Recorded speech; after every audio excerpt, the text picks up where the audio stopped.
तो हेलो भी इस व्हाट्सएप पर क्या हालचाल चल रहा है। तो चलिए बिना देरी किए हुए आज का एपिसोड स्टार्ट करते हैं। तो दोस्तों आज की एपिसोड वहीं से स्टार्ट होती है जहां पर पिछला एपिसोड एंड हुआ था। जैसे कि दोस्तों अपने पिछले एपिसोड में देखा, आरी जब अपने अड्डे में आते है वो क्या देखती है, वो देखती है कि उसके अड्डे में किसी और ने कब्जा करके रखा है। जब आरी देखती है कि उसके अड्डे को किसी और ने कब्जा करके रखा है, जिस वजह से आरी उसके नजदीक जाती है ताकि वो देख सके कि आखिरकार किसने उसका अड्डा कब्जा करके रखा है। बट व्हाट द फक, जैसे आरी उसके नजदीक पहुंचती है वो क्या देखती है, उसका अड्डा और कोई कब्जा करके नहीं रखा है बल्कि उसकी खुद की माँ ने उसका अड्डा कब्जा करके रखा है। आरी अपनी मम्मी को उठाती है, उसकी मम्मी उठती है। उसके बाद आरी अपनी मम्मी से पूछती है कि उसके अड्डे में वो क्या कर रही है। इसका जवाब देते हुए उसकी मम्मी उसको बोलती है कि वो यहाँ पर आराम करने के लिए आई थी। अब जबकि दोपहर हो चुका है तो वो जाती है घर खाना बनाने के लिए।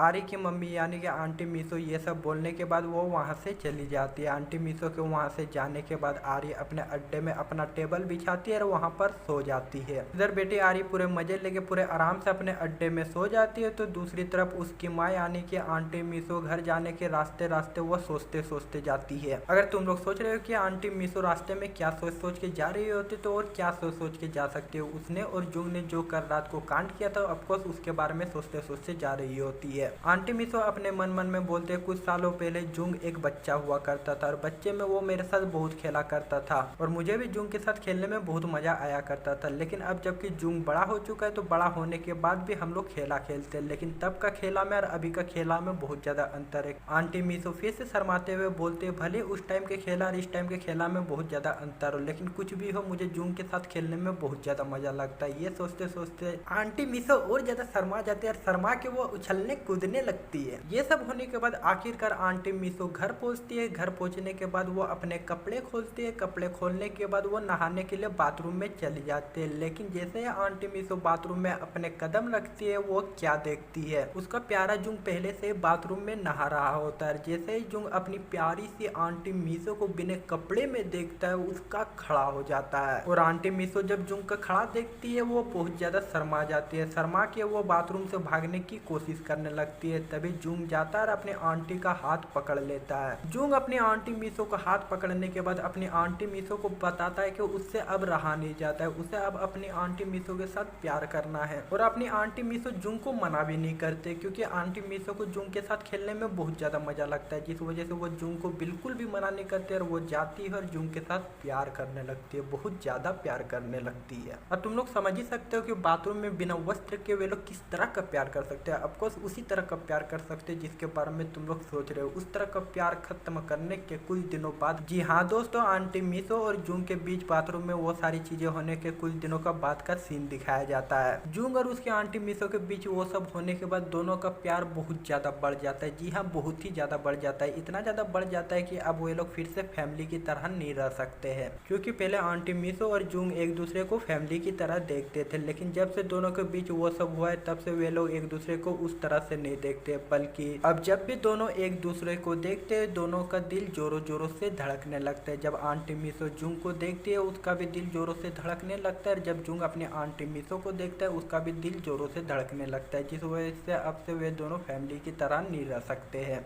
और अपनी आंटी मीसो बहुत ज्यादा खतरनाक दिखती है और इतनी खतरनाक औरत को देख के भला किसका खड़ा नहीं होगा, जिस वजह से जुंग का भी हमेशा खड़ा हो जाता है अपनी आंटी मीसो को देखकर। अब देखो आरी भी उसी घर में रहती है। अब आरी के रहते हुए तो जुंग अपने आंटी मीसो के साथ वो सब हरकतें नहीं कर सकता है, जिस वजह से जुंग को बर्दाश्त करके रहना पड़ता है। अब देखना होगा दोस्तों जुंग अपने आप को कितने दिनों तक काबू करके रख पाता है। दोस्तों इसी के साथ ये एपिसोड एंड होते आएगी, स्टोरी आपको अगले एपिसोड में जानने को मिलेगा। बस इसी के साथ मैं आपसे अलविदा लेता हूँ, मिलते हैं अगले वीडियो के साथ, तब तक के लिए जय हिंद, बाय बाय, सायोनारा।